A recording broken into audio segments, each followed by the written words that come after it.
ছেলে মেয়েগুলোকে মা পড়াতে হবে।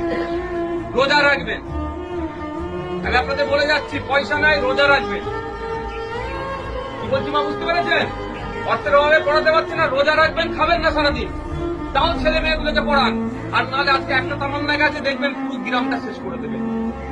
আমাদেরকে দিয়ে আমাকে মারাবে, বাইরের লোক আসবে না মারতে আমাকে দিয়ে আমার লোককে মারাবে, কারণ আমার শিক্ষা কম।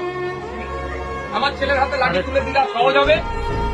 আমার দাদুরা দেখুন, আপনাদের গ্রামে দেখুন, খারাপ লাগবে, দাদুরা দেখুন কারো নেতা হয়ে লাঠিয়ালগিরি করেছে, এখন বাপেরা লাঠিয়ালগিরি করছে। তারপরে ছেলেগুলোকে আবার দেখুন এরকম বোম বাঁধার বাহিনী বানাবে, তার ছেলেকে বানাবে। আর নেতার ছেলে তুমি নেতা ছিলেন এমএলএ, তার মেয়ে এমএলএ হয়ে গেল, তার ছেলে মেয়ে দেখবেন আবার ভিতরে মেলে হবে। আপনার ছেলেগুলো কোথায়? জেলে যাবে, নাহলে রাতে অন্ধকারে মশার কামড়ে খেয়ে কবরস্থানে লুকোতে যাবে, পুলিশ তারা কাটাবে। এর বাইরে কিছু আর হবে না। তাই অনুরোধ মায়েদের বলছি, রোজা রাখবেন, একবেলা খাবেন না, ছেলে মেয়েগুলোকে পড়ান, তাহলে সমাজ পরিবর্তন হবে, তাহলে মাথা তুলে বাঁচতে পারবেন, নাহলে কুকুর বিড়ালের মতো জীবনযাপন হবে। এর বাইরে আর কিছু হবে না, কুকুর বিড়ালের মতো জীবনযাপন